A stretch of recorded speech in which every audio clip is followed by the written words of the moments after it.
tardes para todas las personas que se están conectando en este momento para esta segunda conferencia del día de la tarde del 18º día del Congreso Internacional de Psicología Online. Este congreso ha sido posible por la iniciativa de Conexiones Consultorías en alianza con la Coordinación de Educación Continuada y la División de Educación Continuada de la Universidad del Bosque, el 8º Foro de Guías y Protocolos de Intervención de nuestra facultad y digamos, el acompañamiento de la universidad como partner académico, con el aval de la Asociación Colombiana de la Facultad de Psicología, ASCOFAPSI. Ahora sí voy a repasar nuevamente las instituciones académicas y organizaciones aliadas: Universidad San Buenaventura, Fundación Universitaria del Área Andina, Universidad ISTEP de México, la Corporación Nuevos Rumbos, el Colectivo de Psicólogas, la Asociación Colombiana de Psicólogos Aeronáuticos, la Asociación Colombiana de Patología Oral, el Congreso Internacional de Neurociencias, el Colectivo Aquí y Ahora, la Sociedad para el Avance de la Psicoterapia Basada en el Sentido, ISI y Ospino Comunicaciones, Veraca Digital, Bolsas Comerciales y Papelería. Bueno, le damos una calurosa bienvenida a nuestra conferencista de ahora, la doctora Nancy Consuelo Martínez León, doctora en Psicología por la Universidad de Granada, España, máster en Terapia de la Conducta de la UNED Madrid, España, magíster en Psicología Clínica de la Fundación Universitaria Konrad Lorenz, psicóloga de la Universidad Nacional de Colombia.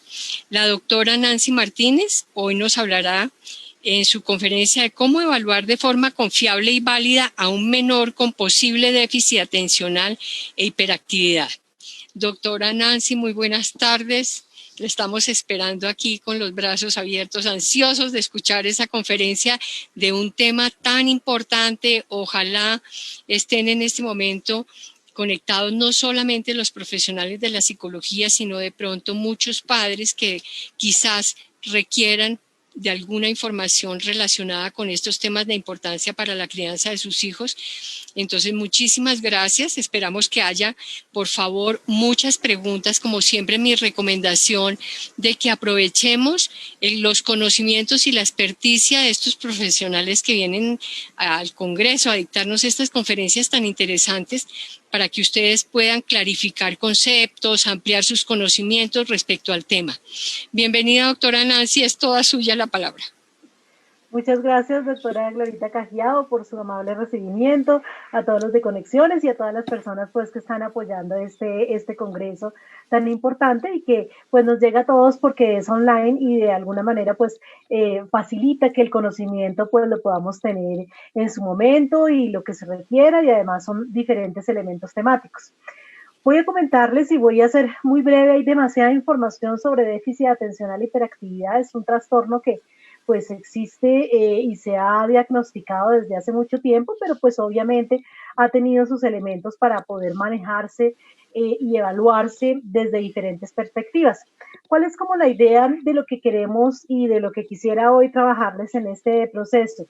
Uno es que el déficit atencional se ha trabajado históricamente y se ha visto desde 1902, entonces fíjense que ya estamos hablando de más de 100 años en ese sentido, pues desde mucho antes de qué es déficit atencional. En algún inicio y desde, como les digo, hace más de un siglo y ya ni en 1902 se dice, mire, es un déficit de carácter moral. O sea, los niños molestan y friegan la vida y no se quedan quietos porque no quieren, porque es que ellos son así y porque es un niño malcriado. Pero fíjense que eso era en 1902.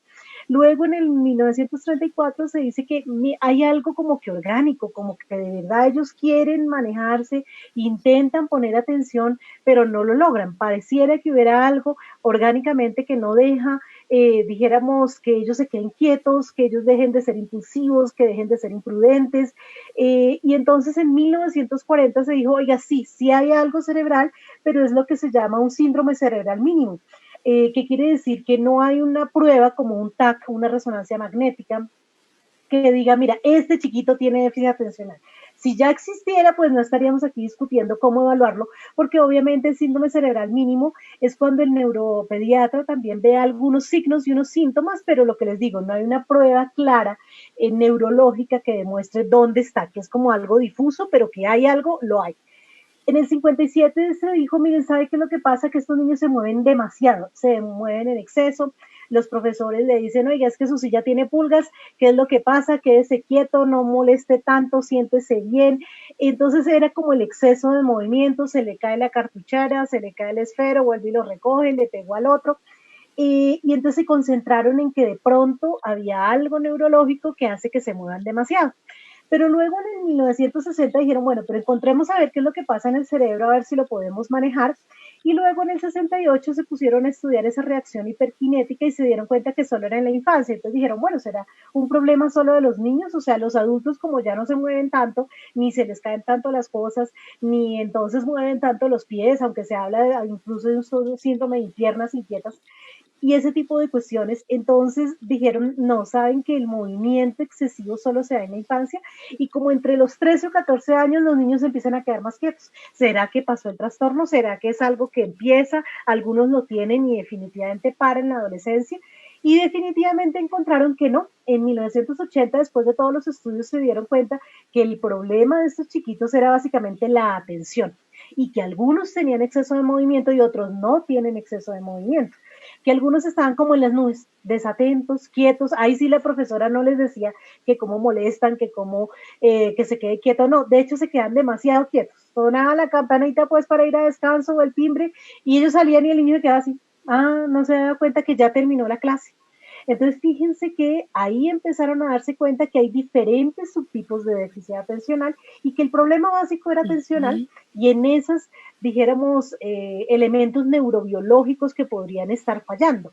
Entonces se encontró que la dificultad era de los chiquitos y ya en el 94, pues en el último DCM y pues ya después CIE 11, que después se empieza a trabajar, que se encontró que había déficit atencional con o sin hiperactividad. Entonces había unos chiquitos que sí se mueven, que son impulsivos, que molestan y todo, y había otros que se quedan muy quieticos. Ya en el 2018 se habla de un trastorno del neurodesarrollo según el CIE 11 y que pues básicamente, ¿qué quiere decir? Es un trastorno que inicia en la infancia y que continúa en la adultez. Que el hecho de que el chiquito ya se quede mucho más quieto entre los 12 o 13 años por el desarrollo no quiere decir que se fue el trastorno. Tenemos adultos con problemas severos de atención que se les olvidó ya no específicamente, no sé, una tarea que tenían, sino se les olvidó una cita importante, dejaron las llaves, dejaron la billetera. Tenemos personas que dejan las llaves dentro del carro, pero no es una sola vez, son muchas veces. Y no era porque estaba muy preocupado en ese momento, es un patrón de conducta. Hay personas, por ejemplo, tenemos adultos que se ponen casi un collar con, mire, mi cédula, la llave del carro y no más porque yo no sé después dónde es que dejo las cosas. Y no estamos hablando de un adulto con una demencia senil, no estamos hablando con una persona de 30 años, de 25 años, que tiene dificultades grandes, que tienen mala ortografía, por ejemplo, pero muy mala ortografía porque la ortografía es un problema de atención, o que son muy hiperactivos e impulsivos. Fíjense que David Pineda, un neurólogo colombiano que ha trabajado muchísimo en la Universidad de Antioquia y otras universidades estos trastornos, se puso también a estudiar a los adultos con déficit atencional y encontró, por ejemplo, que la impulsividad también progresaba.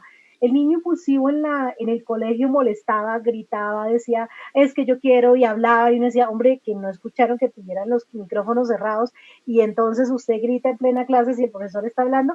Entonces, no, ese muchacho sigue, sigue, sigue, pero entonces, ¿qué es lo que pasa? Cuando adultos tienen otra forma de impulsividad.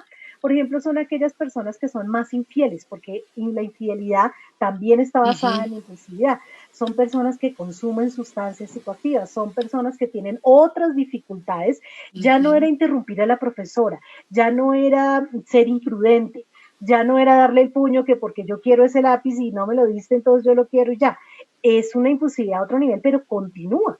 Entonces, fíjense que es clave saber cuándo es y cuándo no es, porque si no lo controlamos, tenemos un problema, pues, de grandes dimensiones posteriormente.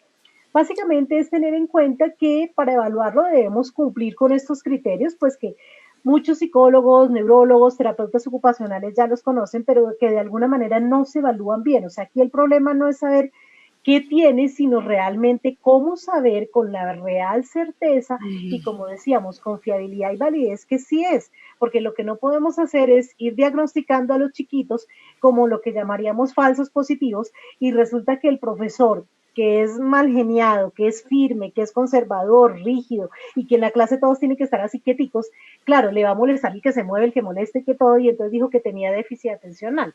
No, necesitamos ver realmente quién está haciendo la evaluación, cómo se hace la evaluación y todos estos aspectos pues que pueden estar ahí incluidos en un proceso tan importante.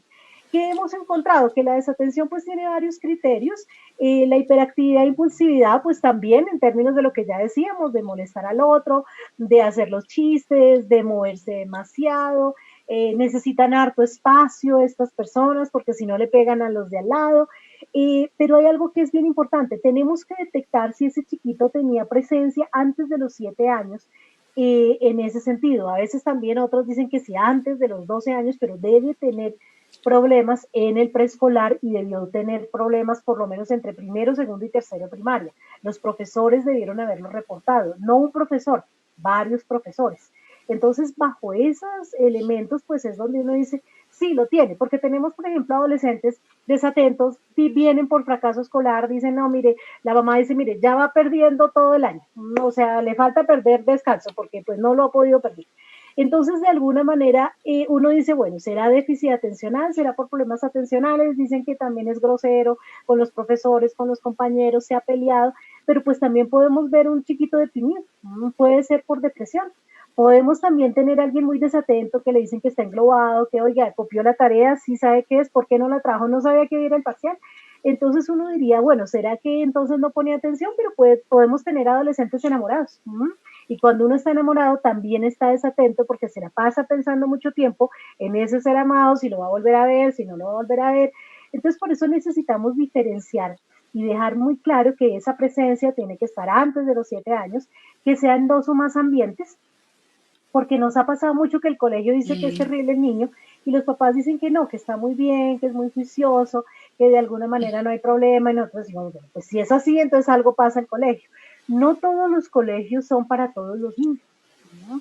Hay colegios que son mucho más flexibles, hay colegios que son mucho más pequeños, hay colegios que tienen un método o una forma de enseñar diferente, entonces también a veces hay niños que están en el lugar equivocado. Pero si de verdad la mamá no se lo soporta, el papá tampoco, la señora que colabora en la casa dice que de verdad ese niño ya no sabe qué más hacer, que los saca al parque y parece un miquito y entonces se trepa ya en los árboles y no baja, y que de verdad es muy complicadito.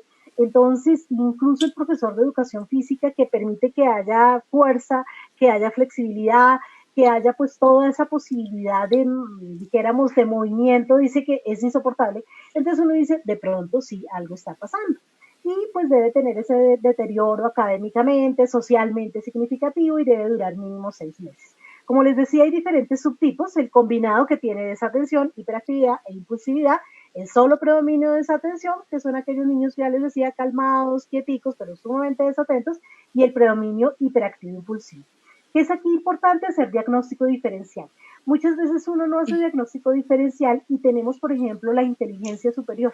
Las personas con inteligencia superior son muy inquietas, se cansan rápido, dicen, ya entendí, o sea, yo ya entendí la idea, entonces yo me voy a mover, me voy a molestar al otro, entonces pareciera que tuvieran déficit atencional, pero lo que pasa es que no están bien manejados y su nivel de inteligencia no ha sido detectado y por consiguiente pueden parecer con problemas de atención, pero simplemente es de aburrimiento y no querer hacer las cosas. Tenemos otros diagnósticos diferenciales, por ejemplo, ya el niño con Asperger podría tener elementos de desatención, entre comillas, aunque pues el Asperger tiene otro montón de condiciones médicas y neurobiológicas, pero que se pudiera parecer al chiquito con desatención. Entonces también tenemos que ver dónde se parece, si sí o no es, porque pues podemos también, como les decía, tener a un chiquito depresivo y mentiras que se hizo el diagnóstico porque un profesor dijo que tenía déficit atencional o porque lo llevamos, dijéramos, al médico general y el médico dijo, está muy hiperactivo, molesta mucho, como que tiene déficit atencional, démosle una pastillita para que se calme. Teniendo en cuenta eso, en esa parte y en ese objetivo que nos concentramos hoy es cómo hacer esa evaluación interdisciplinaria. Entonces, no puede un solo profesional hacer la evaluación y en eso quiero ser muy, muy clara porque entonces a veces el psicólogo dice, no, entonces yo lo evalué y ya tiene, el neuropsicólogo dice, no, yo soy el que doy el diagnóstico, el psiquiatra dice, no, pues yo tengo toda la competencia, soy médico y además pues tengo la experticia en este proceso, o el mismo neurólogo. ¿Qué nos han dicho? Y ahorita les muestro diferentes consensos a nivel internacional y nacional, que debe ser interdisciplinario. Debemos enviar al chiquito a un neurólogo para que él nos diga si hay elementos de signos neurológicos blandos, si veo dificultades, si encuentro otros elementos. De hecho, ellos diferencian incluso con epilepsia. Las personas que han tenido epilepsia y que han tenido diferentes ataques pueden tener problemas de atención muy grandes, pero entonces fíjense que es por epilepsia y no es por déficit atencional con hiperactividad. El psiquiatra puede hacer ese diagnóstico y da ese, dijéramos, retoma esos elementos, pero nos va a dar también otra valoración adicional, y es que si ya está excedido de una manera que ya no lo soporta el ambiente, que no sería lo ideal, o que si definitivamente se requiere un elemento de medicación o no. El neuropsicólogo nos va a dar pruebas, ¿no?, de diferenciación con la inteligencia, si hay inteligencia superior o no, o si estamos hablando de una persona con desatención, pero resulta que ya tenía un retraso en el desarrollo, y ya estamos hablando de retardo del desarrollo leve, o tenemos una persona límite, que obviamente tiene muchas equivocaciones en diferentes tareas académicas, pero que de alguna manera su CI era límite. Entonces, necesitamos ver, el neuropsicólogo aplica esas pruebas de atención. El psicólogo clínico, pues evaluamos a quiénes, al colegio, vamos a toda la parte específica de hablar, cómo se está comportando en la casa. El problema es de los papás, ¿no? A veces hay papás demasiado estrictos, que quieren que su chiquito, pues que ni se mueva, y mejor dicho, que sea como un robotcito, o sea, como que si ellos lo hubieran hecho, pues un pequeño múnculi, como era un término que antes se usaba, como un pequeño adulto, entonces ojalá que venga y sea juiciosísimo y complete sus tareas y luego haga el ejercicio y que no le olvide tender la cama y que de paso me ayude a mí a recordarme lo que yo tengo que hacer. Entonces, en ese proceso tenemos que evaluar si realmente la valoración que se está haciendo es realista y con base en la edad de ese chiquito. Y la parte de terapia ocupacional, que básicamente ellos nos apoyan muchísimo en evaluar sobre todo los procesos atencionales y de hecho hacer una rehabilitación muy importante si hay fallas en esto. Entonces no podemos decir que solo el psicólogo clínico dio el diagnóstico y ya lo es, o que solo el neuropsicólogo lo dio, porque realmente quedan esos elementos bien en conjunto y que son claves para poder tener un excelente diagnóstico. Hay varios consensos, hay 2 consensos internacionales que no se los traigo acá, pero pues igual son importantes, y adicionalmente este de Latinoamérica, donde se han reunido diferentes países a nivel internacional y han dicho, oiga, definitivamente tiene que ser interdisciplinaria la evaluación, o sea, no es que yo estoy diciendo que tiene que ser, dijéramos, interdisciplinaria, sino realmente las diferentes reuniones que han hecho, inicialmente pues hicieron una en México, luego entonces ya hicieron otra, dijéramos, en Argentina, y finalmente en el tercer congreso en Colombia, en Cartagena, hicieron esa propuesta para la declaración de Colombia para el TDAH, qué debería hacerse, cómo debería evaluarse. Esto se puede conseguir como estos consensos y estas declaraciones para poder decir, mira, definitivamente tiene que ser valorado de esta manera. Pero ¿qué es lo que pasa en Colombia? Resulta que el profesional a veces no se entera de estos consensos, solo lee un pedacito de la información, cogió el DCM, el Manual Diagnóstico Estadístico de los Trastornos Mentales, la paginita, clic, y sí, ¿se le olvidan las cosas? Sí. A veces tiene problemas de desatención, sí. A veces se mueve con el sí. Bueno, resulta que ya usted tiene déficit atencional porque pues resultó a todo positivo. Pero pues no es así de sencillo, y por eso se hacen estas declaraciones a nivel nacional e internacional, donde se dice qué tenemos que hacer y cómo podemos evaluar. Varios elementos nos acogen en esta valoración, y primero es que debe haber una evaluación multiinformante. ¿Eso qué quiere decir? Que no es válido un solo informante para poder diagnosticar un trastorno de esta categoría, ¿no? Entonces, si resulta que la mamá fue la que dio todo el informe y fue a donde el psicólogo clínico y ella medía todos los datos, pues todavía no sabemos con certeza si realmente tiene déficit atencional. ¿Por qué? Porque necesitamos mirar en el colegio y porque necesitamos revisar otros espacios. en recreación, cursos, si por ejemplo tienen algún culto religioso, o sea, necesitamos ver el chiquito en todas sus dimensiones, porque a veces uno se comporta mal donde se siente aburrido, donde se hartó, donde ustedes mismos ahorita que han estado, varios, por ejemplo, si ahorita están estudiando o están pues con familiares que estén estudiando, han visto que, por ejemplo, el nivel de aburrimiento y de desatención se aumentó. ¿Por qué? Porque resulta que tenemos que tener la atención centrada ya no solo en el docente y en la tarea y escribir, sino no, resulta que ahora ya no puedo, no necesito escribir, puedo tomarle fotos a todo. Adicionalmente, necesito además estar pendiente, por ejemplo, si hay una mascota y entonces si hay otra persona en la casa, entonces pasó y yo me distraje y vuelvo y pasó, entonces que tengo déficit atencional. No, resulta que hay muchos elementos que ahora nos están quitando más la atención, pero estos chiquitos ya tienen problemas de atención muy severos. Entonces, ¿qué es lo que se recomienda? Entrevistar a las personas que estén como cuidadores principales. Por eso yo no necesariamente coloco papá y mamá. Papá y mamá para la historia clínica de desarrollo, porque pues ellos saben qué herencia tienen y saben realmente a qué más nació y qué problemas en el embarazo hubo. Pero necesitamos ver quién se está. Es la señora, dijéramos, que cuida y ayuda con la casa, con las labores del hogar. Listo, cuéntenos cómo es este chiquito. ¿Qué pasó? La traemos a consulta, le preguntamos, tenemos pequeños cuestionarios para poderle decir, oiga, hace esto, no lo hace, dígame si hace esto poquito, mucho o demasiado. En el colegio, diferentes profesores. ¿Cuál es la recomendación? 5 profesores.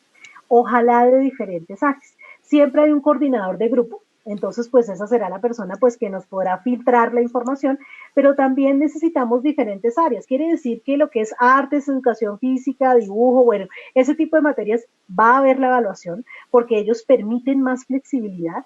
De hecho, son profesores que por su propia condición de lo que estudiaron pueden ser más flexibles, pueden decir, mira, tirémonos acá en el piso, tenemos estas carteleras y vamos a hacer esto. Ah, bueno, entonces no es el profesor de matemáticas que por favor aquí en el cuadrado y si usted se sale, pues claro, o sea, si ya no puso un numerito debajo del otro en una resta, pues ¿qué pasa? Pues ya le quedó mal la resta.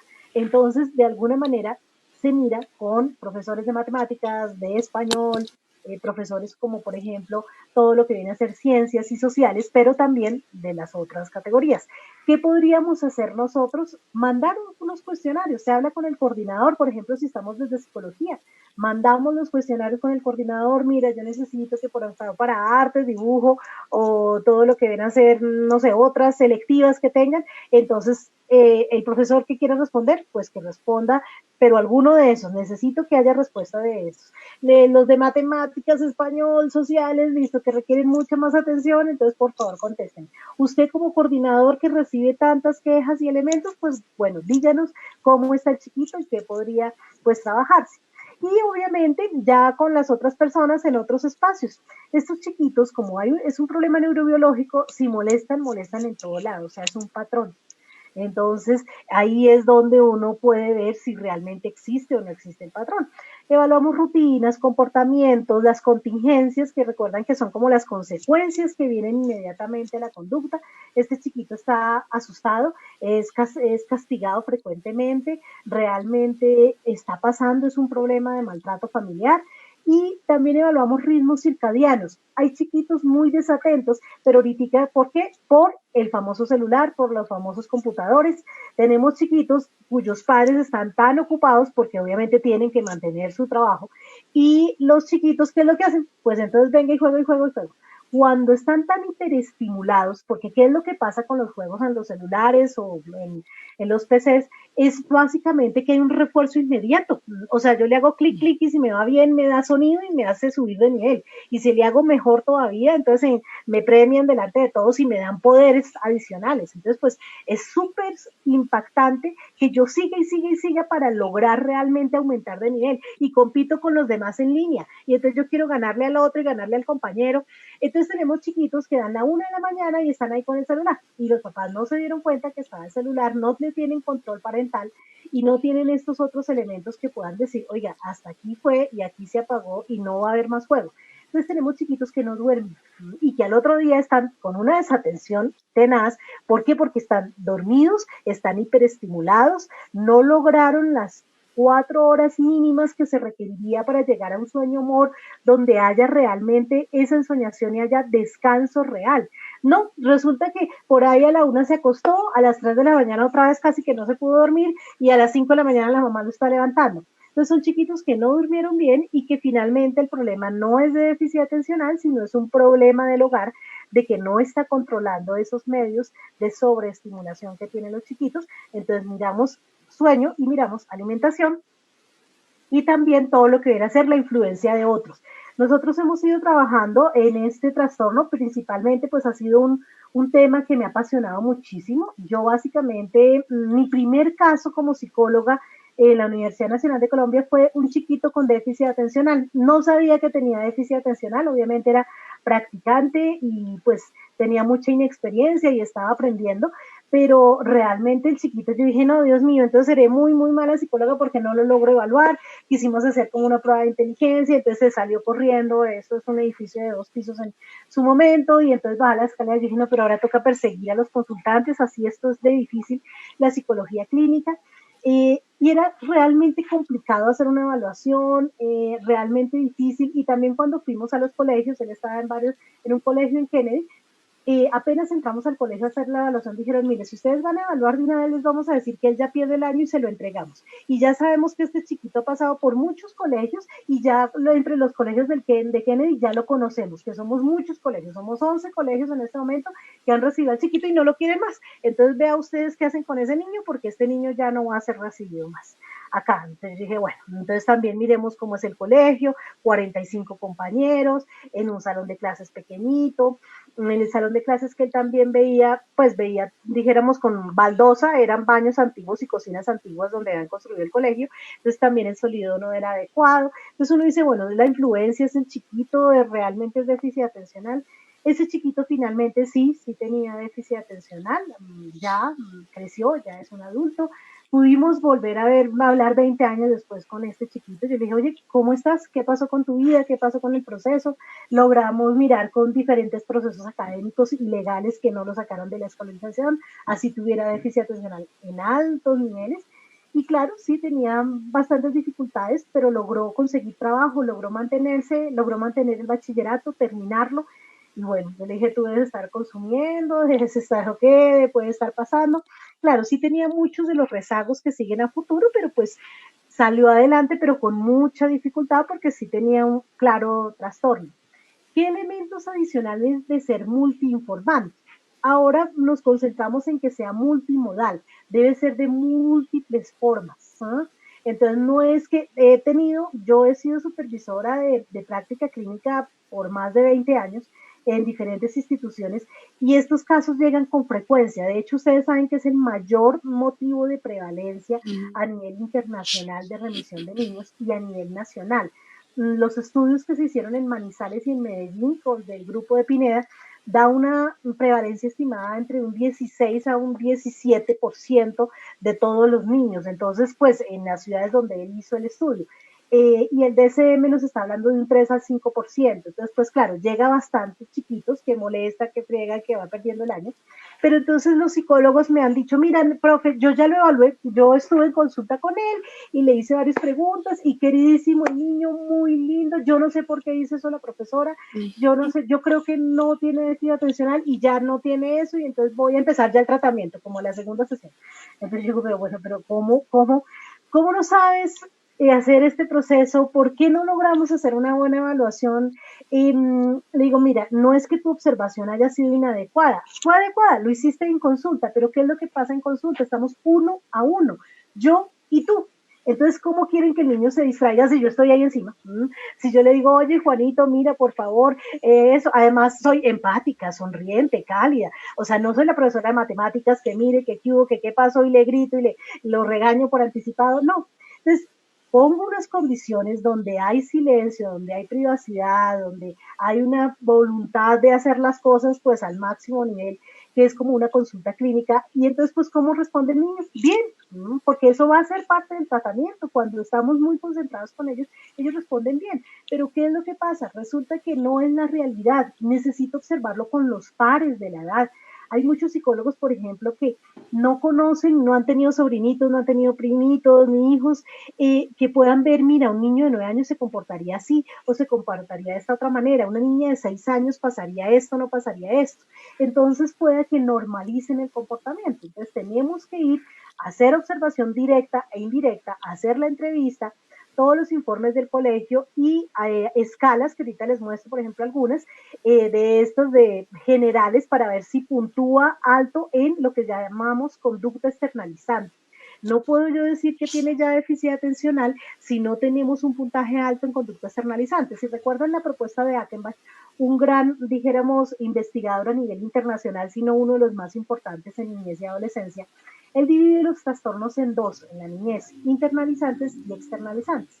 Internalizantes son aquellos problemas, pues que como su nombre lo dice, están mucho más de forma interna en la persona y no se reflejan con tanta conducta, pero sí con síntomas, y ahí estamos hablando de depresión, de trastornos alimenticios, de ansiedad, y están los externalizantes que pues tienen problemas con los demás, con el ambiente y se notan bastante como el déficit atencional con hiperactividad, el oposicionismo desafiante y, por ejemplo, todo lo que viene a ser la agresión a otros.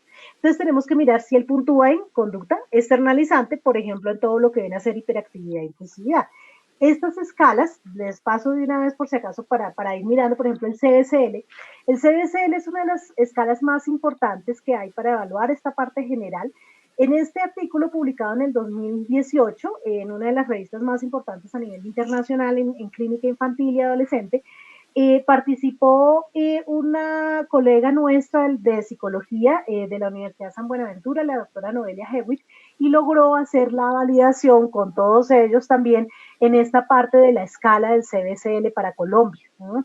Entonces se utilizó una muestra de más de 1000 personas para poder decir, oiga, realmente cómo son estos chicos, para no compararlos solo con los extranjeros, sino compararlos con los demás. Entonces, pues acá está la prueba que obviamente evalúa también los síntomas internalizantes de depresión, de ansiedad, de quejas somáticas, pero también todo lo que es, por ejemplo, el manejo de reglas, la conducta agresiva, otros problemas, y ya nos da esa parte de rango normal, un rango que estaría pues ya un poco salido y ya si hay, está en el rango clínico. Entonces, pues tenemos que saber evaluar adecuadamente y decir, bueno, ¿realmente está ya en algo externalizante? ¿O estoy yo exagerando? ¿O la mamá exagera? ¿O finalmente realmente el chiquito sí presenta esto?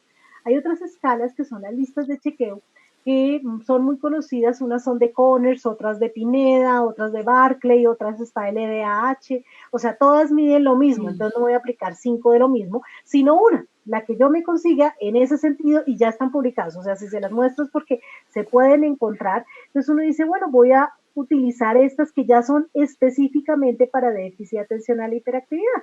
Entonces ya dice, tiene excesiva inquietud motora, tiene explosiones pues improducibles de mal genio, tiene, molesta frecuentemente a otros niños, poco, nada, y ahí está el puntaje. O está, por ejemplo, esta de David Pineda, que les digo, pues la escala para los padres también, donde dice inatención, hiperactividad e impulsividad, son listas de chequeo chiquitas, corticas, ¿eh? Se distrae fácilmente con estímulos irrelevantes, es aquel chiquito que se le dice, mira, a ti te distrae hasta una mosca, o sea, de verdad que es que andas pendiente de todo, excepto de lo que tienes que estar pendiente. Entonces son chiquitos muy castigados desde la infancia y obviamente pues tenemos que mirar para poder entender. Si un chiquito tiene esta dificultad y no la detectamos a tiempo nosotros como profesionales, perdemos mucho, pero estamos perdiendo una vida en términos de todo lo que puede tener ese niño y no fue bien manejado.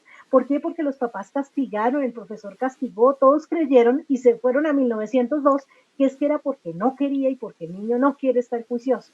Y está, por ejemplo, estos cuestionarios de situaciones en el hogar, está el de Conners y también está el de Barclay, donde uno dice, bueno, ya en el hogar miremos a ver específicamente si ya es miedoso, si no puede estarse quieto, si es muy tímido. Entonces hay algunos otros elementos como de manera de registros para que uno durante 2 semanas pueda hacer ese tipo de registros.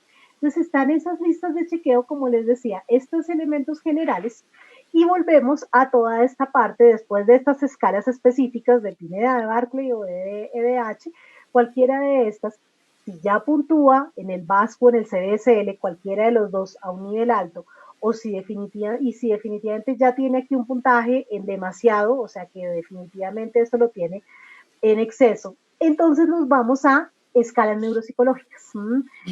Se recomienda muchas veces aplicar toda la prueba de inteligencia si se sospecha de inteligencia superior o si se sospecha de retraso en el desarrollo. Si no, solo las subpruebas de desatención. Entonces estamos hablando de todo lo que es específicamente en dígitos, lo que es caras, lo que bueno, son las subpruebas específicas de atención. Adicionalmente se recomienda, por ejemplo, el test de Wisconsin que nos mira funciones ejecutivas. Las funciones ejecutivas son importantes porque nos dicen qué tanto esa persona puede planear su acción. Entonces son pruebas que denotan eso, porque claro, nosotros podemos ver que el chiquito le pegó al otro, molestó, pero no sabemos cómo está esa capacidad. ¿Fue que el otro lo molestaba mucho o es que de verdad el otro no tiene filtro y de verdad no sabe a quién pegarle, a quién no, en qué momento, y de una vez es la manera como se dirige a los demás? Algunos han aplicado el de Bender, pues para mirar como esa madurez visomotora, pero no es suficiente. O sea, cuando les digo de neuropsicológica no es oeste, oeste, oeste. La idea es hacer toda una batería neuropsicológica. Hay pruebas que ya venden a nivel internacional como el TOBA, que son pruebas de atención para déficit atencional. Se baja el software y se colocan para que el chiquito pueda decir aquí, acá, acá, y estamos mirando todos los tipos de atención, porque tenemos el riesgo de no tener un subtipo, solamente pensar en atención. La prueba de caras, que es muy conocida, no la traje aquí, pero son las caritas donde el niño elige pues cuál cara es diferente. Esa como que la fotocopiaron en muchos sitios y la tienden a aplicar bastante. Nosotros, por medio de una tesis de grado que se realizó, la tesis de maestría del profesor Jaime Moreno, se miraron realmente si eso era válido o no, y se encontró que no era válido para diagnosticar déficit atencional, que podía ayudar, pero ¿por qué no es válido? Porque solo mide un tipo de atención. Entonces, por eso les digo, se hace la batería y obviamente se repite y dijéramos, se hace la remisión pues a otros profesionales, como ya decíamos, que el neurólogo nos dé el diagnóstico, que dijéramos el neuropsicólogo pues aplicó las pruebas y, por ejemplo, desde la psicología clínica pues podamos hacer todo un muy buen diagnóstico. En ese sentido de cosas y en esa parte que pues ya les decíamos de pruebas, ¿qué tenemos en ese sentido? Pues los motivos de consulta, miramos, describimos, operacionalizamos, qué pasa, cuándo pasa, en qué momento, la historia del problema, o sea, tenemos que ser muy detallados en cuanto a qué le pasa al chiquito. Y toda esta parte de antecedentes familiares. Les traigo este artículo que se ha hecho, que se hizo con población colombiana. Son muy pocos los de población colombiana, pero quise traerlos porque de alguna manera sí se ha demostrado, por ejemplo, estimaciones de heredabilidad que oscilan entre un 55 y un 92%. Y en otro estudio se encontró los marcadores de cromosomas, el 4, el 5, el 8, el 11 y el 17 en esas familias. ¿Qué logró encontrar David Pineda? Hablando con el investigador y teniendo en cuenta también de sus múltiples conferencias que ha hecho al respecto, él, por ejemplo, él mencionaba que él tuvo la oportunidad de con un doctorado y con el hijo que también hizo doctorado y estudió todo este proceso, empezaron a hacer estudios en las familias colombianas y de hecho estaban buscando familias colombianas con déficit atencional, ¿no? Entonces él es de Barranquilla y decía que mucha gente pues a veces se iba y entonces no eran familias quietas, conformadas, sino personas donde pudiéramos ver al abuelito, incluso al bisabuelo y que lo pudiéramos encontrar. Ellos hicieron este tipo de estudios y vieron cómo se transmitía definitivamente el déficit atencional. Claro, cuando preguntamos a las personas no les decimos, bueno, ¿será que tú tienes el cromosoma 4 Q13.2? Sino le decimos, bueno, ¿cómo es el papá del niño? ¿Cómo es la mamá de esa niña? ¿Cómo es el papá de esa niña? Es impulsivo, pero a veces la gente no entiende impulsividad. Entonces uno empieza con ciertas preguntas. ¿Qué le gusta hacer? ¿Apuesta? Está, dijéramos, siempre en el riesgo, arriesgarse no de buena manera, sino arriesgarse de mala manera, por ejemplo, hace competencias que generen un riesgo alto, juega en línea, tiene alguna adicción, hay algún primo en su familia, tío, familiar que se haya suicidado, o sea, estamos hablando impulsividad. Es una persona que realmente ha comprado muchas cosas y se ha quedado en deuda porque quedó con muchas deudas y no terminó una carrera. Esas personas es cuando uno dice, oiga, sí, fíjese que el papá sí tiene bastante herencia. Es un señor que empezó las carreras, pero no terminó definitivamente, entonces quiso hacer las cosas, pero alguien me decía que son como chispita mariposa, que dijéramos, si recuerdan, porque ya la pólvora se prohibió, pero las famosas chispitas mariposas son aquellas que prenden rápido, tin, tin, tin, se le da la vuelta y que se apaga. Entonces, que tenían muchas ideas y luego se apagaban y luego otra idea, o sea, porque uno está hablando ya con el adulto. Y entonces uno dice, ¿qué hace el adulto? Mira, tuvo esta idea y no resultó esta otra idea. Uno dice, ¿en qué trabaja? No, en 5 cosas. No tiene un empleo estable. Pero empleo estable por la dificultad ahorita del COVID y demás, o empleo estable porque nunca lo ha tenido. Entonces, preguntamos ese tipo de cuestiones, preguntamos la desatención, esos elementos para poder tener mayor certeza si hay herencia o no. ¿Qué se ha encontrado? Que de 5 personas que tienen el déficit atencional, 4 son hombres. Entonces, en ese proceso nos interesa también evaluar mucho al papá, pero a veces pues no tenemos al papá cercano para poder evaluar su comportamiento. Pero yo he tenido la oportunidad de sí tener a papás cercanos y al hijo y entonces digo, uy, mejor dicho, con razón, o sea, el papá, he tenido papás que incluso me dicen, bueno, yo le digo, bueno, ¿cuántos hijos tiene usted? Así yo solo estaba evaluando uno y supuestamente solo tienen hijo único. Él dice, bueno, yo he sido un papá muy responsable, yo le tengo una mamá a cada uno de mis hijos. Entonces, en ese sentido, pues uno dice, bueno, son no necesariamente papás muy responsables por tener una mamá a cada hijo, sino realmente ha sido impulsivo, ha tenido diferentes relaciones y ha tenido diferentes hijos. Entonces, miramos ese tipo de cuestiones para poder encontrar esa prevalencia y esos elementos.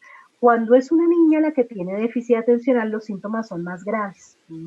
Son niñas realmente desatentas, realmente como si estuvieran idas. Muchas veces, y lo primero que hacemos, por lo menos yo digo, bueno, neurología, necesito que descarten epilepsia, necesito que no tenga ausencias. En epilepsia hay algo que se llama como ausencias y entonces la persona se queda así, como ausente, y se fue, y luego volvió sin quererlo, porque el cerebro en ese momento está teniendo pues esa parte eléctrica y obviamente pues no logra poner toda la atención. Y en las chiquitas que son hiperactivas e impulsivas se mueven, molestan, uno dice, oye, pero ya, contrólate, de verdad, ya estás muy excedida de comportamiento y eso lleva a ponerlas en riesgo de otras conductas, ¿no? Porque ellas incluso son demasiado lanzadas. Entonces uno diría, bueno, pero espérate, no te vayas allá porque como no se mide el riesgo. Entonces ahí es donde está una de las grandes dificultades. En desarrollo, recuerden que pues se han encontrado varios elementos, básicamente que se ha dicho que fumar, el alcohol y las complicaciones del parto y los trastornos neurológicos pueden tener consecuencias como un déficit atencional. Entonces, si la mamá fumó o si el esposo o la pareja fumó, ustedes saben que puede ser uno fumador pasivo, puede uno nunca haber fumado, pero la pareja de uno sí, entonces uno consumió ese 50% del humo del otro si permanecimos juntos. Las complicaciones en el parto son definitivas y son bien importantes. Entonces, en ese proceso miramos esos elementos de desarrollo, pero también lo miramos a nivel perinatal. Se ha encontrado que el riesgo de parto prematuro tiene relación con déficit atencional, la preeclampsia, las gripes fuertes y los riesgos para la salud materna durante el embarazo, síntomas depresivos y el puntaje Apgar y el nacimiento prematuro. O sea, no un nivel de prematurez ya muy alto, pues que ya dio por otro tipo de cuestiones y terminó fue en otro trastorno del neurodesarrollo, sino elementos, por ejemplo, un poco más leves. Recordemos que el Apgar va de 0 a 10 y de 7 a 10 es que le fue muy bien a la persona. La mayoría están de 7 a 10, pero otros están en el rango de 4 a 6. Por ejemplo, hubo un riesgo. Y ahorita hay otras pruebas adicionales que están aplicando e inmediatamente el pediatra que recibe al bebé aplica otras pruebas. ¿Qué sería bueno como psicólogos pedir? Toda la historia clínica de nacimiento, donde tengamos otros índices que nos dan, por ejemplo, donde qué tanto fue la hipoxia. Recuerden que la falta de oxígeno al nacer es clave para nuestro desarrollo de la atención. Entonces, si resulta que mi mamá tenía muy buen manejo del embarazo, no fumó, no tuvo complicaciones, todo esto, pero a último momento le dieron las contracciones, no alcanzó a llegar, estaba muy lejos, bueno, por alguna razón, y el niño se enredó en el cordón umbilical, pues pudo haber hipoxia. O porque resulta que el canal vaginal era muy pequeño, no se pudo tomar la decisión a tiempo de cesárea, se dieron cuenta tarde y entonces también hubo falta de oxígeno. La falta de oxígeno en ese momento, recuerden que si a uno le faltan unos segunditos de oxígeno en el cerebro, no más uno pierde un montón de neuronas al nacer. Solamente si nace perfectamente bien, natural, sin problemas. Si ya tengo problemas de que no podía salir, más segunditos de oxígeno me van a dejar con unos pequeños problemas de desatención, pero no con un trastorno todavía. Son personas que tienen dificultades atencionales, que siempre olvidan las cosas, y cómo es que te llamas tú, y cuándo era que teníamos la reunión, y entonces, pero ahí terminan la carrera, terminan como profesionales, mantienen un empleo, se acuerdan de cuál es la fecha de noviazgo y cuándo cumplen pues años de pareja. O sea, tienen algunos elementos, pero pues a veces se les olvidan otros. Pero más segundos de falta de oxígeno, ya estoy quedando con déficit atencional. Más segundos de falta de oxígeno con problemas de aprendizaje, con dislexia, discalculia, con toda esta parte de que definitivamente no entiendo cómo sumar y restar, confundo las letras al leer, al escribir. Hay niños que tienen, por ejemplo, escritura en espejo, o sea que toca ponerles un espejo para poder saber qué fue lo que escribiste. Entonces, este tipo de cuestiones, más dificultades de falta de oxígeno, ya empiezo con retraso. Entonces, fíjense, hay mamás que desafortunadamente no pudieron controlar todo lo del parto, pues porque pues no estaba bajo el control de ellas, sino pues del medio ambiente que no resultó favorable, o tenían otros elementos y no estuvieron en controles y no se hizo la prevención, por ejemplo, una preeclampsia que termine en plena eclampsia. Entonces, pues el chiquito ya nace con un retraso. Entonces, fíjense que es clave saber si ese chiquito tuvo ese elemento o no, cómo le fue en el parto, y obviamente pues se incrementa. Simplemente estamos hablando de vulnerabilidades que nos dan la facilidad de que haya una dificultad. Hay personas, por ejemplo, que no se cuidan durante el embarazo, entonces pues eso las va a poner en riesgo, pero adicionalmente no cuidarse en el momento del parto puede ser muy riesgoso porque es un momento definitivo para la salud mental y para toda la parte específicamente de desarrollo neurobiológico. Y obviamente pues si hubo amenaza de aborto y hubo, dijéramos, parto demorado. Entonces nosotros hacemos esa entrevista, ese resumen de esa historia clínica, embarazo, parto, pruebas, Duodil, Placenta, bueno, las pruebas que haya. Se miran todas estas escalas, se mira siempre, yo he recomendado, y pues lo hacemos por ejemplo en los consultorios de psicología donde pues trabajo en este momento, y esta parte es clave de evaluemos si el niño está en la edad que tiene, porque de pronto estamos hablando de un retraso en el desarrollo y no es un déficit atencional. Los niños con déficit atencional son más o menos normales en el desarrollo, pueden estar quedados en algunas áreas, pero están dentro del promedio. Tienen su motricidad fina, gruesa, que se les caiga todo y no hagan redondas las cositas bien bonitas, la letra no, pero de alguna manera está esta parte. En ese mismo sentido, pues la alimentación, el sueño, bueno, todos estos elementos que ya decíamos, y miramos toda esta parte neurobiológica. ¿Qué se ha encontrado y qué es importante? Todos estos de los elementos, por ejemplo, del lóbulo frontal. Aquí me voy a permitir poner un minutico esta parte del video donde pueda explicar un poco mejor estos elementos del desarrollo. Miremos un poquitico. El trastorno por déficit de atención con hiperactividad, o TDAH, como se conoce comúnmente, afecta a cerca de 1 de cada 20 jóvenes en todo el mundo. Puede tener un gran impacto en la vida cotidiana, en la escuela y con amigos. Los síntomas de desatención, impulsividad e hiperactividad pueden reducir la capacidad de una persona de controlar sus acciones y concentrarse sin distraerse. Algunas personas han expresado su escepticismo con respecto al trastorno, pero las imágenes cerebrales han mostrado que los síntomas de TDAH están asociados con una serie de anomalías en el desarrollo y funcionamiento de algunas zonas del cerebro. Veamos primero la corteza cerebral, la capa superficial del cerebro. Durante el desarrollo normal, la corteza, que juega un papel clave en la memoria, atención, pensamiento y lenguaje, aumenta gradualmente en grosor antes de alcanzar un máximo durante la adolescencia. Los escáneres muestran que en niños con TDAH, la corteza se desarrolla en general más despacio, especialmente en las regiones de los lóbulos frontal y temporal, los cuales son importantes para la memoria y para controlar la conducta. Generalmente, la corteza frontal junto con otras partes fundamentales del cerebro son más pequeñas en los niños con TDAH que en los niños que no lo padecen. Estas partes del cerebro no funcionan de forma aislada, sino que interactúan ampliamente para crear redes que controlan funciones como el lenguaje, la atención y el movimiento. Ok. Entonces, fíjense que estamos hablando de una inmadurez del lóbulo prefrontal. Por eso se da la impulsividad. Por eso muchos chicos, por ejemplo, que a veces les diagnostican personalidad límite, lo que tenían era déficit atencional, mal manejado, tienen una inmadurez prefrontal, ya luego entonces el ambiente fue muy inadecuado y finalmente pues encontraron pues que lo que tenían que hacer era autolesionarse, meterse en problemas, no saben controlarse y pues por eso es clave mirar cómo evaluar bien en ese sentido todo este proceso y por eso son claves las pruebas neuropsicológicas. Evaluar lo que decíamos, las conductas, problemas en varias asignaturas y realizar, aquí les pongo muy anaranjadito lo positivo. Muchas veces algo que yo hago siempre en ejercicio es, bueno, ya me dijiste que tu niño molesta, es difícil, complicado, insoportable. Bueno, ¿qué es lo bueno? Ya me dijiste 21 cosas negativas del colegio, del hogar, de lo que pasó con la tía, de lo que pasó con la abuelita. Ahora me vas a decir 21 cosas positivas de tu hijo. Y es muy difícil hacer ese ejercicio. A los papás les cuesta mucho porque, claro, están tan acostumbrados a que, mire, ahí le dejo el niño y mire a ver usted cómo hace. Entonces, de alguna manera, necesitamos también que se centren en lo bueno.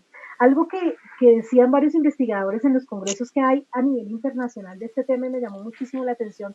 Un investigador decía, mire, yo veo a estas personas del déficit atencional con hiperactividad e impulsividad, sobre todo los predominio hiperactivo impulsivos, muy hábiles si estuviéramos en la edad primitiva. O sea, serían el que no tendría el riesgo para hacer cosas que necesitaríamos hacer, es decir, mire, quite esa culebra de allá porque entonces de pronto baja y eso, súbase al árbol y haga eso, atraviese el río porque serían impulsivos, activos, no se cansarían, o sea que si estuviéramos en otra época donde no nos obligaran a sentarnos en pupitres, a poner atención durante 8 horas y todo este tipo de cuestiones, entonces ellos serían muy buenos, entonces decían, mire, de pronto están en la época que no era, pero pues en esta época estábamos intentando escolarizar a los chiquiticos, pero por eso se habla mucho de miremos lo positivo, miremos hacia dónde serían excelentes. En carreras se ha estudiado cuáles serían las mejores carreras para ellos, si son hiperactivos y si son impulsivos, ¿no? En las habilidades sociales, una persona impulsiva sería muy buena en habilidades sociales si se las enseñamos hacia lo bueno, no hacia lo malo. Sería el conquistador, el chacho del paseo, el que lo logra, porque dejó el miedo a relacionarse y lo hace bien. Se revisan informes académicos y se verifican todas esas condiciones que ya decía. Finalmente, mirando varios de los elementos en este sentido, bueno, espérate, claro, para pasar a la siguiente diapositiva, pero no, eso ya. Ese diagnóstico diferencial y la comorbilidad, el gran problema es que Gittelman lo que nos encontraba era que entre el 30 y el 50% de los jóvenes, de niños entre 12 y 13 años, presentan ya trastornos de conducta. La mitad o más ya tiene una historia amplia de fracaso escolar y adicionalmente cerca del 60% ha repetido cursos. Entonces es un trastorno que si no lo manejamos, pues ya sabemos cómo se terminaría. Y en estudios longitudinales que llegan hasta la edad adulta, han encontrado que solo un 11% de los sujetos con este trastorno estaba libre de algún tipo de sintomatología psiquiátrica. O sea, podrían tener otros, como cuáles, como trastorno límite, como consumo de sustancias, como personalidad antisocial. O sea que de alguna manera solo el 11 podría estar libre si no se hacía un buen manejo. Entonces ahí es donde tenemos y obviamente el 50% de comorbilidad con problemas de aprendizaje. Entonces tenemos que revisar muy bien qué hacemos desde chiquitos. Para cerrar como este proceso, quería comentarles que desde la Universidad del Bosque y desde la especialización en psicología clínica y autoeficacia personal hemos realizado toda una serie de estudios para poder generar una valoración adecuada del déficit atencional.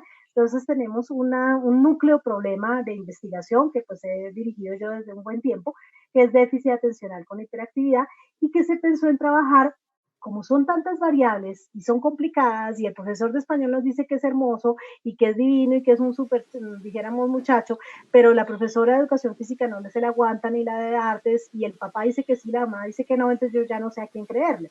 Entonces, bajo esa perspectiva, trabajando con la parte de lógica difusa, que fue una idea que incorporó mi colega Yasmín Escobar en este proceso de decir, bueno, a problemas complejos hagamos los análisis, por ejemplo, desde las matemáticas.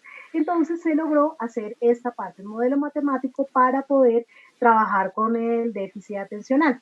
Esta línea de investigación, como les digo, pues ha tenido todos estos trabajos de grado, primero el uso de la lógica difusa para la evaluación, luego para estructurar un instrumento válido, luego se generó el sistema experto para la detención, luego elaboramos la matriz de caracterización con varios de los profesores también expertos, han participado el profesor Jaime Moreno, la profesora Margarita Rosso, y luego ya pasamos a maestría en la validación empírica de la matriz y en el diseño de protocolo y finalmente se validó el software. Entonces, actualmente, después de varios años, fíjense que estamos hablando desde el 2009, aunque en mi primer caso ya les dije que era de 20 años atrás, donde hay un interés de, bueno, ¿qué hacemos? ¿Cómo lo evaluamos? ¿Cómo sabemos si sí, si no es? ¿Qué hacemos para disminuir el error en la evaluación, hacerla más confiable y válida, que era el inicio de esta conferencia?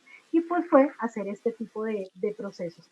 Hicimos primero un clúster de todas las 96 variables, de todo lo que tendría que ver con déficit atencional, que sí es importante lo que diga la casa, lo que diga el neurólogo, el pediatra, bueno, todo este tipo de cuestiones, cómo se agrupaban.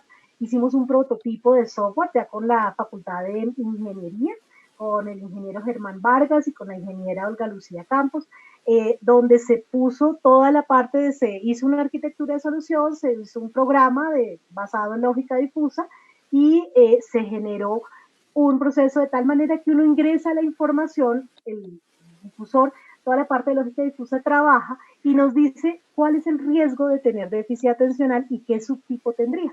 Entonces, pues esta es como la parte de innovación en la que estamos trabajando. Aquí la persona, después de hacer la evaluación, dice en alcohol, sí consumió, cuánto, en nicotina, tanto, en sustancias, tanto, en exposición al plomo, que también resultó positiva para déficit atencional, aborto, bueno, todo eso. Se hace todo lo que es el ingreso de factores prenatales, de diagnóstico diferencial, de los lugares, de todo lo que les acabé de comentar se va ingresando.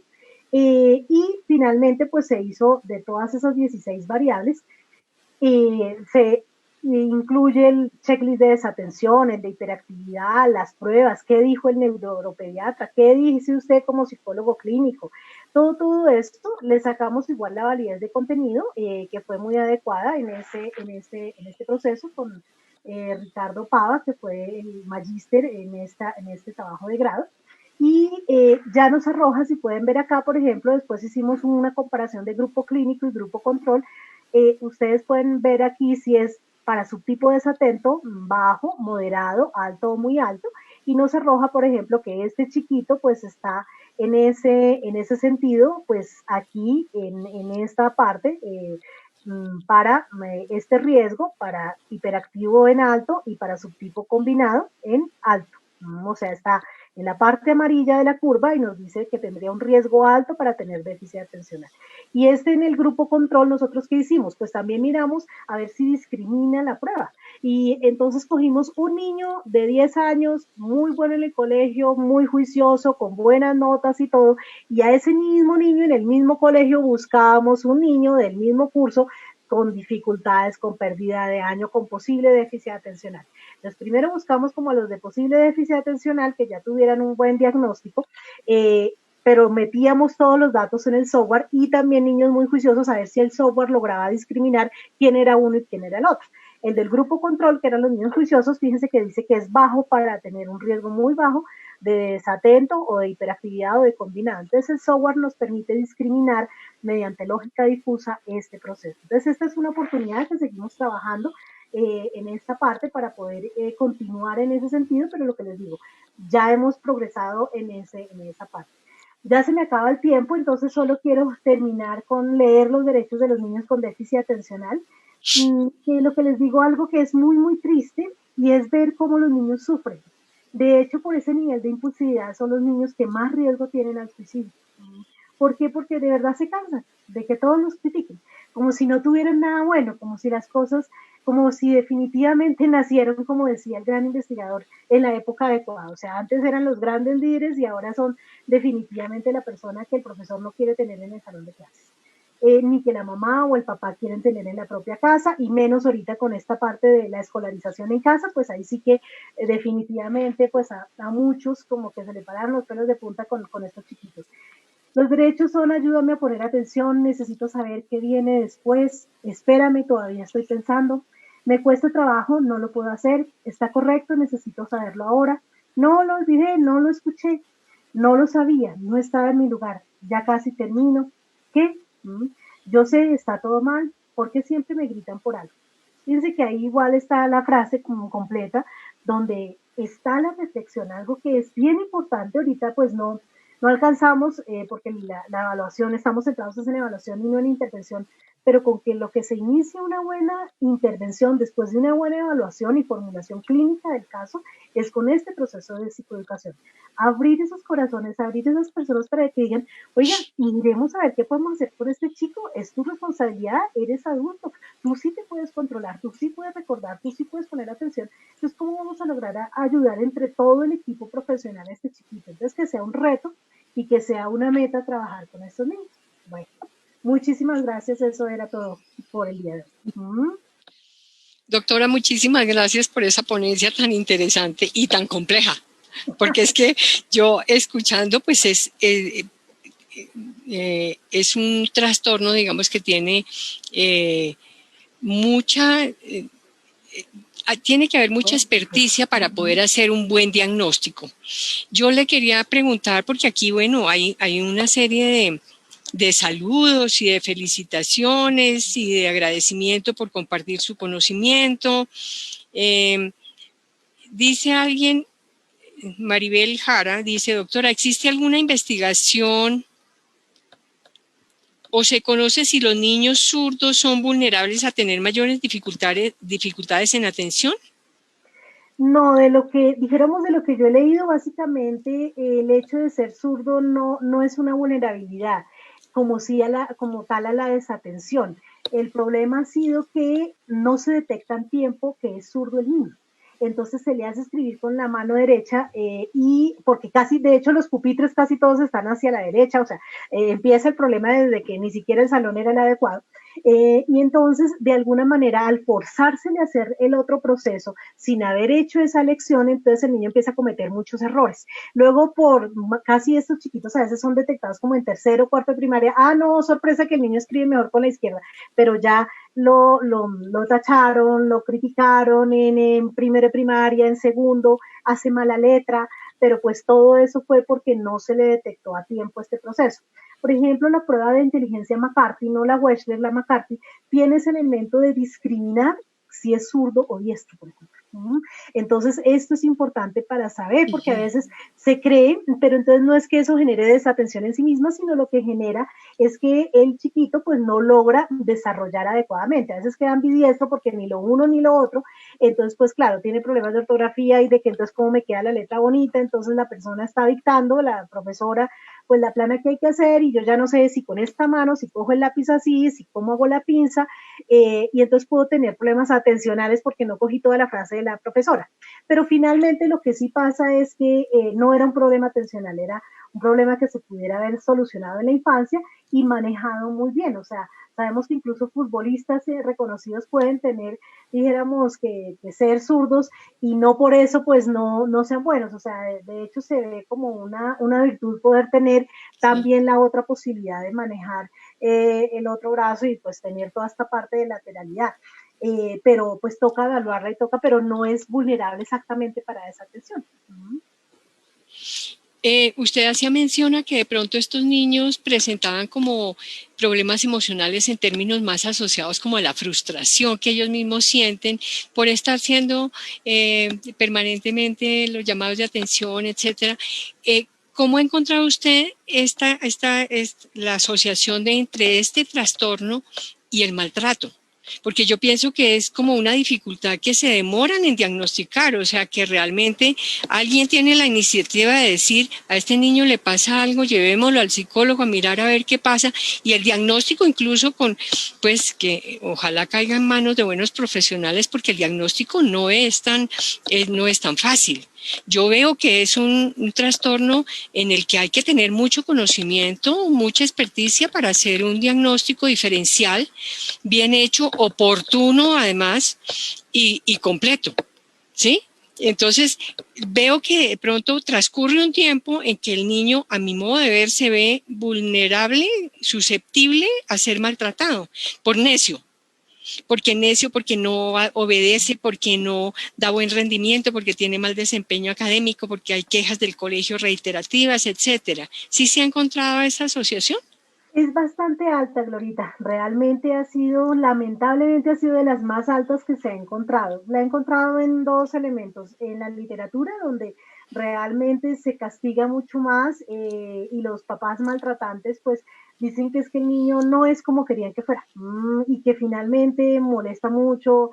Quieren que sea un adulto, como les decía en algún momento, entonces he encontrado bastante, pero también lo encontré muchísimo. Yo trabajé en mis primeros años laborales, bueno, trabajé con terapeutas ocupacionales y terapeutas de lenguaje y también me hizo interesar muchísimo en esto, pero también pude trabajar con menores infractores y contraventores de la ley penal, que ya estaban en el Redentor, que estaban pues ya internados, bueno, todo este tipo de cuestiones ya legales. Y finalmente ya al hacer el diagnóstico y decir, oiga, de verdad, estos chicos han sido tan maltratados que casi todos estaban fuera de la casa, o sea, cuando ya estaban entre los 14 años, 15 años, estaban ya encerrados pues por los elementos legales que tuvieron, fueron chiquitos que no terminaron la escolarización porque ellos me decían, ningún profesor me quiere, ningún profesor me quiere. Lo que les decía del chiquito que tuve yo en investigación desde mi primer caso, o sea, en ningún colegio de Kennedy, siendo Kennedy una localidad tan grande, entonces lo querían. Yo dije, no, pues metamos la tutela, lo que sea, pues utilizamos todo, porque el niño tiene su derecho a escolarización y nos tocó hacer todo un proceso legal adicional con consultorio jurídico y demás. Pero entonces es por eso que sí definitivamente el maltrato es tan alto que lo primero que sale es la escolarización. Los papás dicen, claro, si usted no va a estudiar, ¿para qué le sigo pagando? Si definitivamente usted no da pie con bola, no logra, pero además el maltrato de que salen de la escolarización y definitivamente el medio les dice, usted no es como yo quisiera que fuera. Y al hacer ese proceso es un maltrato psicológico y físico. Los que son muy impulsivos son los que más han maltratado. O sea, ellos dicen, mira, es que definitivamente yo corriendo por la cocina, claro, la mamá intentando cocinar y el otro corriendo, entonces pues la mamá con qué le pega, pues con la cuchara caliente, me lanza agua, muchos casos de niños que les ponen pues una niña me decía, mira, es que yo no escribo bien, ya no muy impulsiva, sino muy desatenta, y decía, mira, lo que hago es que siempre que me mandan notas de mi colegio, entonces mi mamá me dice, ponga las manos, y la mamá saca un martillo y le pegaba en las manos. Entonces yo decía, oh Dios mío, pues así como va a aprender la chiquita con déficit atencional a escribir, y además le está partiendo acá con un martillo, pues los huesitos, yo decía, no, pero ¿a qué punto? Y estoy hablando de estratos altos y también estoy hablando de estratos bajos, entonces el maltrato es muy, muy alto.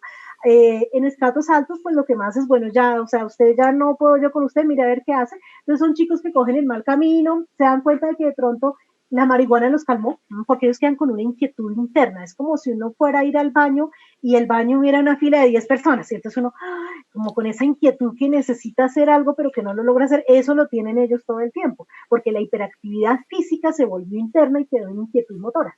Entonces, obviamente, ese desespero dice, necesito algo que me calme, pero como han sido maltratados y han sido rechazados de escuela y han sido rechazados de padres, entonces pues ellos se encuentran, bueno, consumamos marihuana a ver si me calmo. Y entonces encuentran refuerzos y ahí se van por el otro camino que no es. Entonces el maltrato sí se ha encontrado desafortunadamente y lo que queremos con estas ponencias y con este proceso es hacer una buena valoración y que nosotros somos elementos de protección. El profesional de la salud es protección de los niños. Entonces, si usted conoce un caso, si usted tiene la oportunidad de evaluarlo bien, evalúelo. Si no lo sabe evaluar, remítalo. Pero procure que ese chiquito tenga una buena valoración y que el profesor no lo juzgue tan inadecuadamente, que no se le vean los factores protectores y que no veamos lo positivo de este chiquito. Qué pena, pero llegaron dos preguntas. Le quito cinco minutos porque estamos bien pasaditos de tiempo, pero me da pesar que no tengan respuesta estas personas. Diego Fernando Rodríguez dice, doctora, ¿existe un protocolo multidisciplinar al cual podamos acudir para minimizar riesgos de hacer evaluaciones incompletas?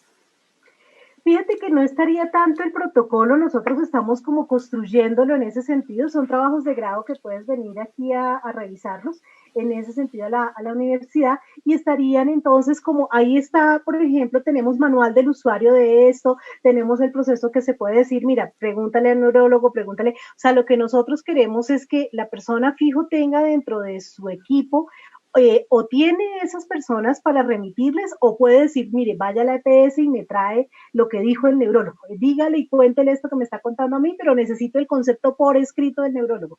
Vaya al neuropsicólogo. Si el niño no tiene recursos económicos, entonces pues vaya a las universidades que tienen neuropsicología y se aplica gratuitamente las pruebas o a muy bajo costo.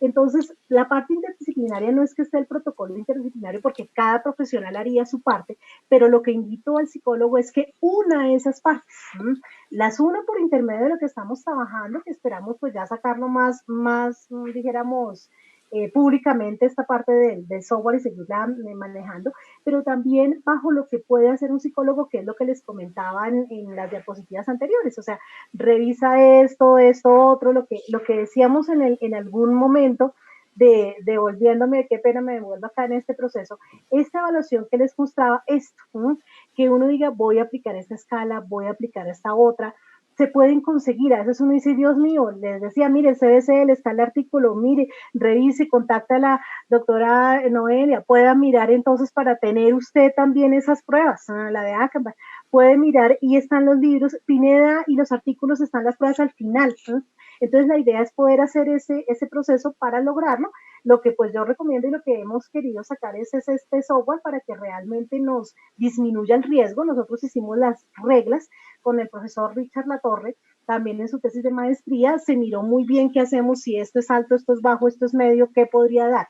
Pero entonces fíjense que para iniciar en este proceso, continuar porque ya lo estén haciendo, pues sería seguir como todos los elementos que debemos tener para una buena valoración y para una buena intervención, que también debería ser interdisciplinar. El terapeuta ocupacional necesitará unas sesiones.